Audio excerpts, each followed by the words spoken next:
Effectivement, cette décision du gouvernement, c'est une décision qui est motivée par un certain nombre d'attitudes discourtoises et également le non-respect d'un certain nombre d'engagements. Donc je crois que c'est important que les téléspectateurs sachent réellement ce qui a prévalu à cette décision. L'ambassadeur Jean Gordon est dans notre pays depuis juillet 2021. Et comme tous les autres ambassadeurs, ils sont accrédités selon un certain nombre de normes et de conventions. Et donc, ils ont des règles à respecter.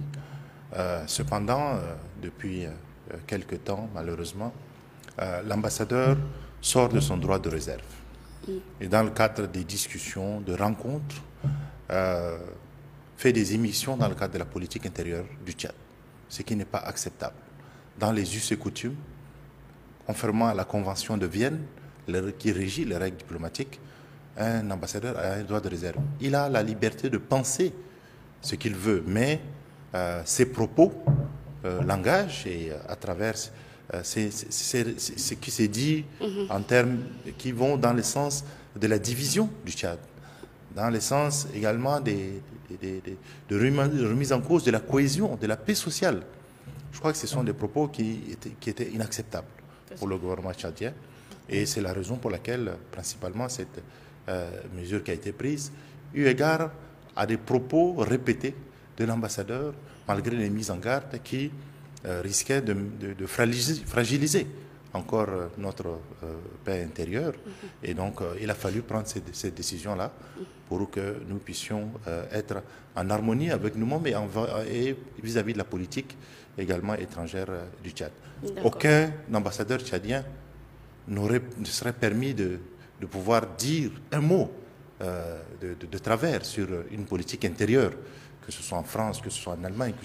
Donc c'est aussi la règle qu'on s'applique pour qu'au moins on puisse préserver notre paix sociale. C'est vraiment la raison principale de cette déclaration et de cette décision. D'accord. Et avec la réciprocité, puisque l'ambassadeur du Tchad en Allemagne a également été renvoyé, quand sera-t-il des relations futures entre l'Allemagne et le Tchad? Oui, le Tchad de toute façon ne peut qu'en prendre acte et bien évidemment on devait s'y attendre puisque la décision avait été quand même mûrement réfléchie. Ce n'est pas... Et donc ce sont des agissements qui arrivent dans la diplomatie. Madame l'ambassadeur est déjà en retour, en route pour son pays. Mais il ne faut pas, à mon avis, il faut pas dramatiser la situation. Il s'agit d'une situation ponctuelle liée à une personne, donc un statut personnel. Et donc, c'est ce qui ne touche pas les relations diplomatiques entre le Tchad et l'Allemagne, ni l'Union européenne, qui sont des relations fortes. Et on espère que dans un bref délai, un autre ambassadeur sera également proposé pour permettre que ces relations anciennes et historiques puissent également continuer.